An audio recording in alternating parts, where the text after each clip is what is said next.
The Las Vegas Raiders are under fire. Here's the brutal truth behind their offseason grade. The NFL offseason grades are in, and for Raider Nation, the results are raising eyebrows. ESPN has released its annual evaluation for all 32 teams, and when it comes to the Las Vegas Raiders and the rest of the AFC West, things just got very real. Forget the fluff. No more distractions. Today, we dive deep into the good, the bad, and the unexpected moves that shaped the Raiders' offseason and what it all means as we head toward the 2025 NFL season. But before we dive into the latest headlines that are shaking up the silver and black, subscribe to the channel, hit that like button, and smash the bell icon so you never miss a single update about your Raiders. Whether it's draft drama, roster cuts, or surprise signings, you'll hear it here first. Let's keep Raider Nation informed and strong together. Now, let's get into it. According to ESPN's offseason grades, the Las Vegas Raiders didn't exactly win the AFC West battle when it came to roster upgrades. In fact, they trailed behind division rivals like the Denver Broncos, who surprisingly earned the top score in the AFC West. That alone has fans and analysts questioning, did the Raiders really make enough moves to compete in 2025? The biggest addition the Raiders made? Well, that depends on who you ask. ESPN's analytics team, led by Seth Walder, dropped their numbers-heavy breakdowns this week, focusing on everything from draft capital and free agent moves to coaching decisions. While some of it may seem overly technical, one thing is clear: the Raiders are still seen as a work in progress. Unlike other teams that pushed hard in the offseason, Las Vegas chose a more cautious, conservative approach. That strategy might pay off long-term, but in the short term, it's brought skepticism. For Raider Nation, this isn't just about grades. It's about the direction the franchise is heading. With new head coach Pete Carroll stepping in, the silver and black are clearly entering a new era. But will patience be rewarded, or will the AFC West competition leave them behind? More importantly, what did ESPN like and dislike about the Raiders' moves? That's what we'll uncover next. The Raiders just pulled off one of the boldest offseason trades in the AFC West. While the AFC West is once again a battlefield of rising stars and power plays, the Las Vegas Raiders made one move that turned heads across the league. They went out and traded for quarterback Geno Smith. Let's break it down. In a division where the Broncos are being hyped for their elite defense and the Chargers are leaning on their new backfield duo, the Raiders did something different. They went veteran. They went calculated. They avoided panic. Geno Smith's arrival is more than just a roster change. It's a strategic decision to bring immediate stability to the most critical position on the field. No need for a rookie gamble.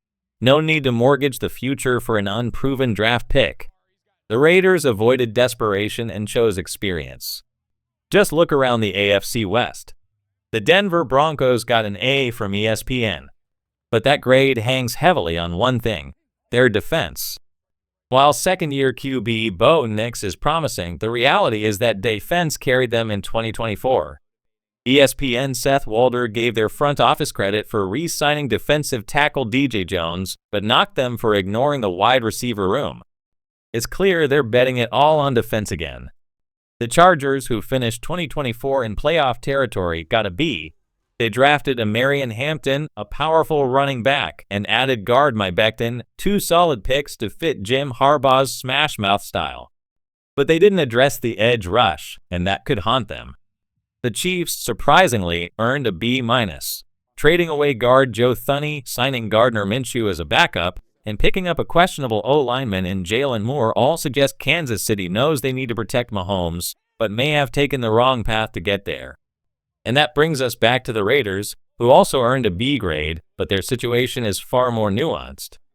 The most praised move by ESPN? Trading for Geno Smith, a veteran QB who brings leadership, pocket poise, and enough playmaking to immediately elevate the offense. It also gave the front office flexibility. They didn't have to make a desperate push for a young QB like Shedeur Sanders, which would have cost the Raiders valuable draft capital. Instead, they stayed composed, calculated, focused. Geno's presence ensures the Raiders enter 2025 with a proven signal caller, someone who can guide this team through tough AFC West matchups while the rest of the roster continues to develop. The takeaway?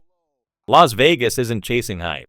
They're building smart. And while ESPN's grade might seem middle of the road, the impact of this one move could be the start of something much bigger in Raider Nation. The move that divided Raider Nation, smart gamble or major draft mistake. When the Las Vegas Raiders traded for Geno Smith, it was seen as a bold, smart move, an instant answer at quarterback without panicking during the draft.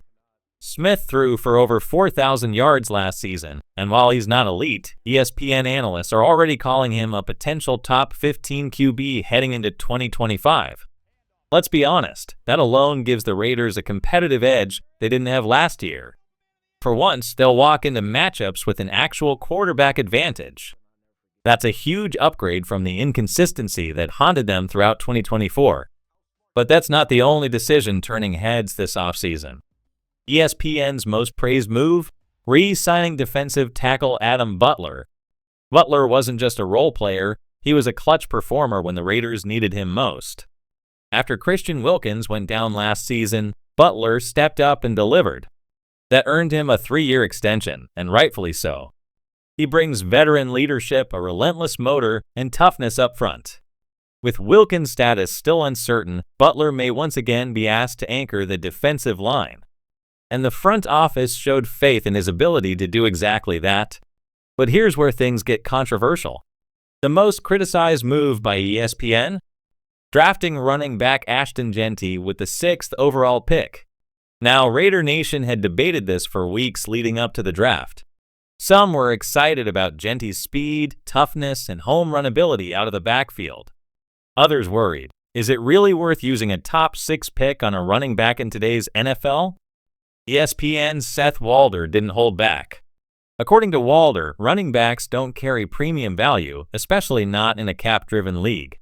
They rarely get big second contracts, and top-tier talent at other positions like edge rusher or offensive tackle is simply harder to find. In his view, taking Genty so early was a missed opportunity to lock down one of those cornerstone roles. His reasoning? You're drafting a player you're immediately paying near market value. And you're passing up on premium positions that rarely hit free agency. That's a massive opportunity cost.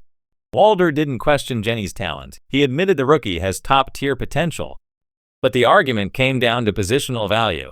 In short, exciting player, questionable investment. So where does that leave the Raiders? They've added a reliable veteran quarterback. They've locked down a proven defensive force.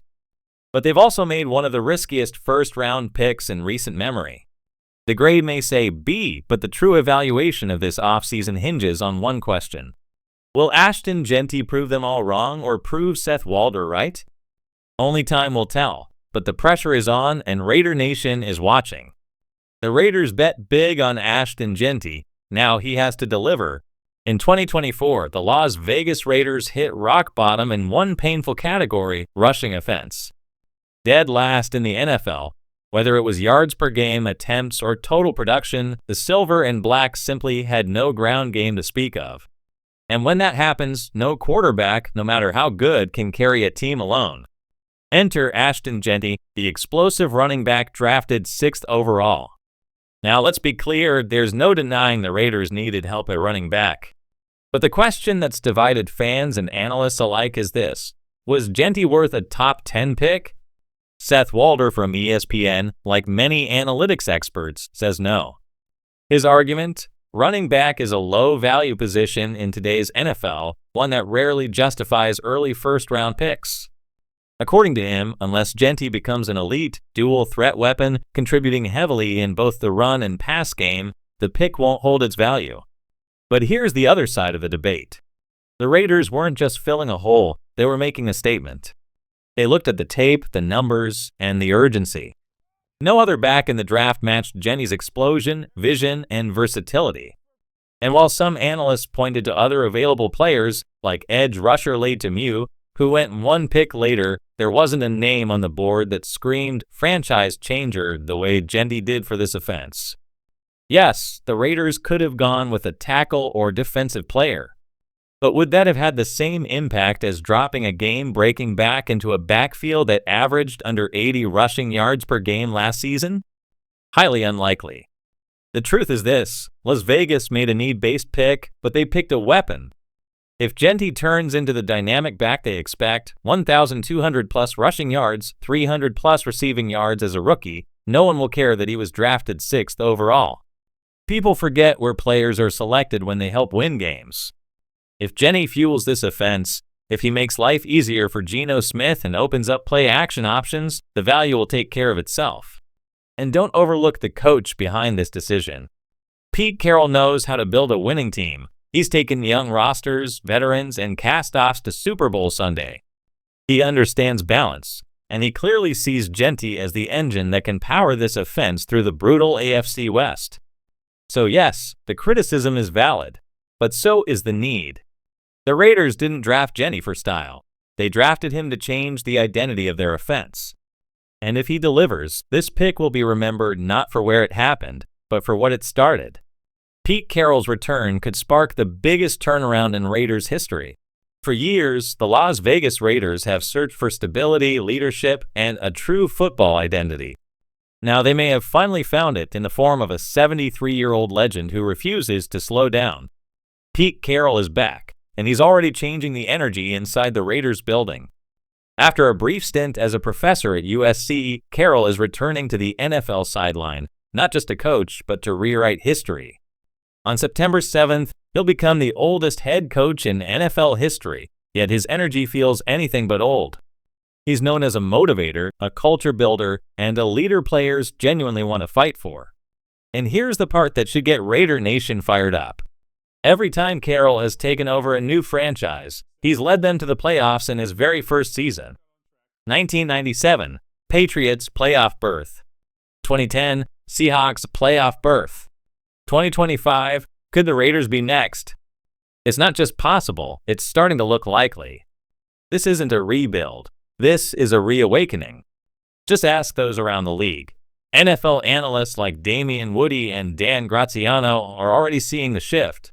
The identity Carroll is instilling is clear. Run the football hard, play relentless defense, and compete in everything. That's why the Raiders drafted Ashton Jeanty high and traded for veteran quarterback Geno Smith. There's no time to waste, and Carroll's plan is all about balance and execution. Genty brings explosiveness to a run game that was dead last in 2024. Geno adds leadership and consistency under center. But most of all, Carroll adds what the Raiders have been lacking for 2 decades, a proven system that wins. Let's not sugarcoat the past. Only 2 playoff appearances since their Super Bowl loss in 2002. 0 postseason wins in over 20 years. A reputation that's fallen far behind their storied legacy. Now, that could all change. Pete Carroll knows how to develop players, build cohesive units, and create a culture that thrives under pressure. His blueprint is already in place, fast, physical, and fearless. And most importantly, he believes in this team. 2025 may not be a championship season just yet. But if history has shown us anything, it's this. When Pete Carroll walks in, losing walks out. The Raiders might be on the verge of something special, and it starts with the man leading them into battle. The Raiders are building a new identity, but is it enough to break through the AFC West? Let's not sugarcoat it, the Raiders have a mountain to climb. They play in the toughest division in football, surrounded by 3 teams that made the playoffs last season. The Kansas City Chiefs are still the measuring stick. The Broncos have reloaded. The Chargers are aggressive under Jim Harbaugh, and right now, Las Vegas is the one chasing the pack. But here's the twist. The Raiders are no longer standing still. This offseason, they've operated like a team that expects to take a leap forward. And for the first time in a long time, they're not just making moves, they're making smart ones. Pete Carroll's arrival instantly raised the floor. The addition of veteran quarterback Geno Smith brought leadership and efficiency. And the investment in rookie running back Ashton Genty signals a clear plan, built around toughness, discipline, and identity. Still, the questions remain. Do they have enough talent to really compete in 2025? Or is this just the first step of a longer rebuild? Some analysts say the Raiders might be a year or 2 away. It's a fair take. The offensive line still has holes. Depth on defense could be a concern. And yes, even with Genty's potential, the run game has to prove it can finally carry its weight after ranking dead last in 2024. But let's not ignore what's already working. Pete Carroll's teams have never relied on star-studded rosters. They've won by playing to their strengths, run the ball, dominate on defense, and win the culture war inside the locker room. And this year's Raiders, they fit that mold. A run-first approach with Genty. Play-action weapons like Brock Bowers and Jakobi Meyers. A veteran quarterback who believes in his coach. A head coach who turns belief into results. Carroll has done this before. He's made the playoffs in his first season with two different franchises, the Patriots in '97, the Seahawks in 2010, and he didn't always have a flashy roster. What he had was a plan and players who bought in. This 2025 Raiders team, it might just be that team again. The comparisons are already being made to Carroll's early Seahawks squads, tough, gritty, not flashy, but built to fight. Think Doug Baldwin and Marshawn Lynch. Now think Brock Bowers and Ashton Genty. The pieces are there. The culture is forming. The hunger is obvious. Even national voices are starting to pay attention, and that doesn't happen often with the Raiders, not on ESPN, not in big media circles. But now, the silver and black are making noise again, and maybe that's what matters most. Not whether they're the most polished roster on paper, not whether they're projected to win 10-plus games this year, but this, are they finally heading in the right direction? The answer is yes. Because once a team has identity, belief, and leadership, everything else becomes possible. Don't rule out the Raiders shocking the league in 2025. After all, every team Pete Carroll touches ends up in the postseason. Why should this one be any different? The Raiders' offense is quietly cooking. Are we about to see a breakout year in Vegas? Something unusual is happening in Raider Nation. And no, it's not the defense everyone was hyping last year. This time, the offense is stealing the spotlight. It's a strange twist, isn't it? For the past few seasons, all the buzz was around the Raiders' defense. But now, the energy has shifted, and it's because of one major factor: the coaching staff knows what it's doing. Let's break it down. A listener named Raider X recently called in with a fascinating take. He's convinced that the real spark in 2025 will come from Pete Carroll's offensive staff. Specifically, Chip Kelly and Greg Olsen, two guys who have very different styles, but when combined under Carroll's leadership, could be dangerous. Chip Kelly's fingerprints are all over the design of this run game, and that's a good thing. It's creative, it stretches defenses, it gives explosive players space. And it may be exactly what players like Zamir White or even rookie Dylan Lobb need to finally break loose. Paired with Ashton Genty, that backfield could be something special. But don't forget about Greg Olsen. His reputation around the league is rock solid, especially as a quarterback developer. He's helped elevate talents under guys like John Gruden, Sean McVay, and now Pete Carroll. And here's where it gets interesting. Olsen might be exactly what Aidan O'Connell needs to level up.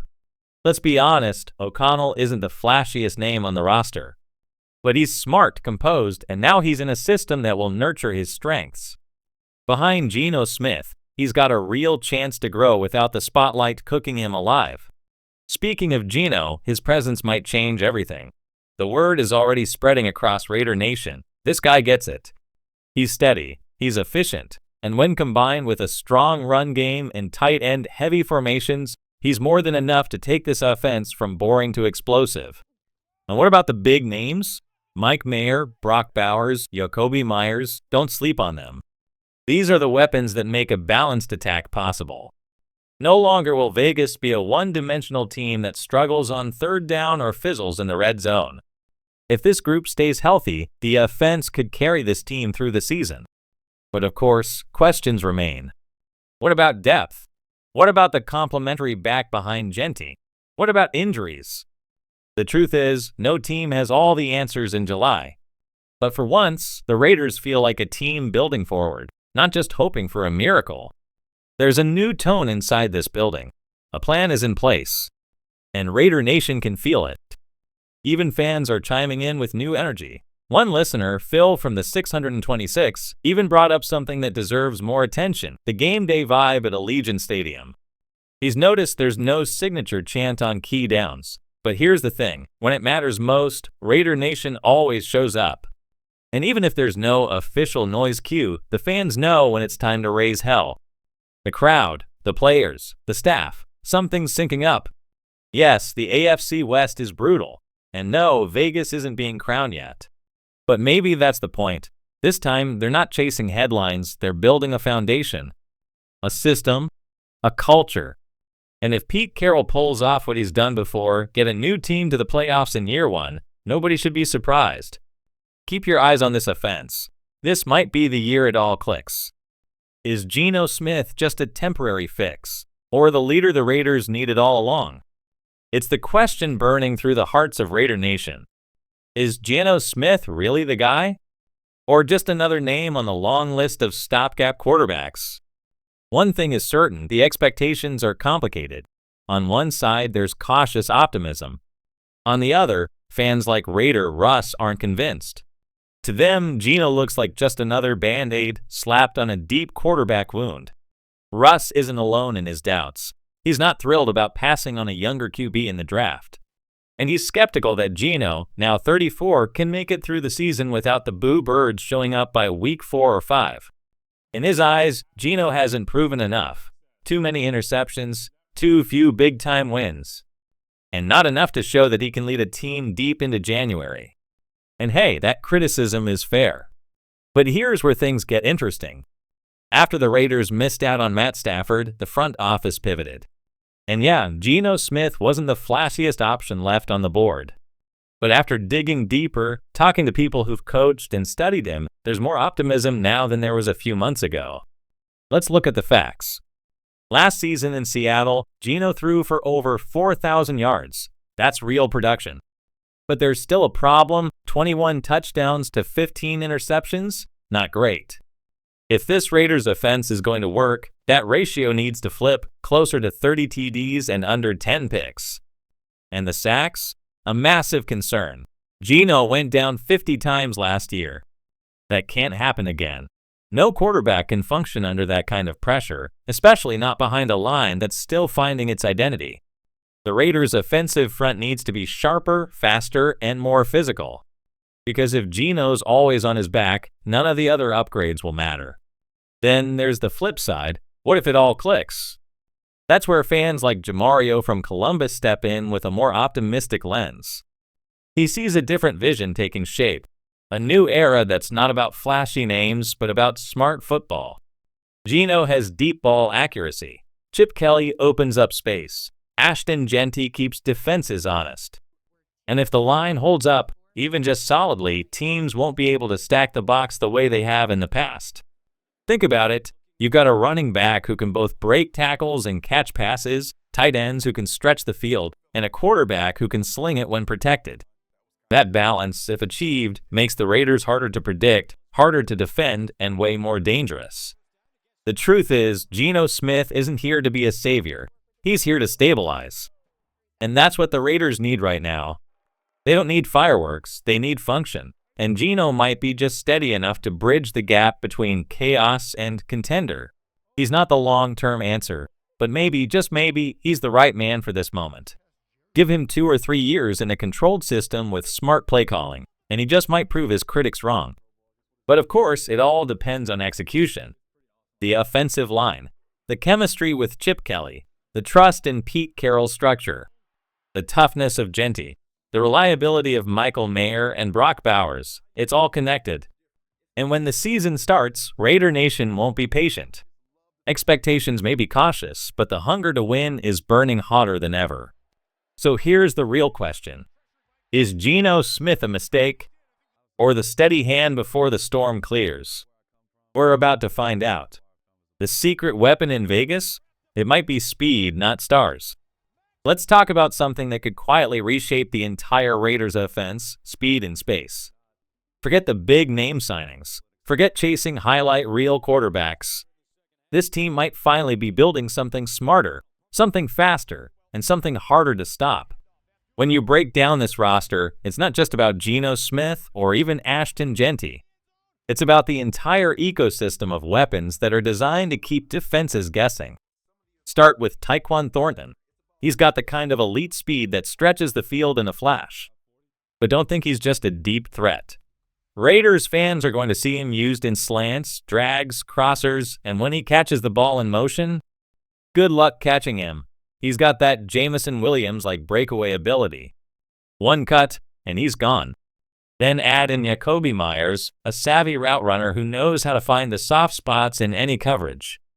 Throw in Jack Beck, another player who can work underneath and give you chunk yards. And of course, looming like a nightmare in mismatches is Brock Bowers, who isn't just a tight end, he's a weapon. This is exactly what Geno Smith needs to succeed. He doesn't have to be Superman. He just has to distribute the football efficiently and keep the defense on its heels.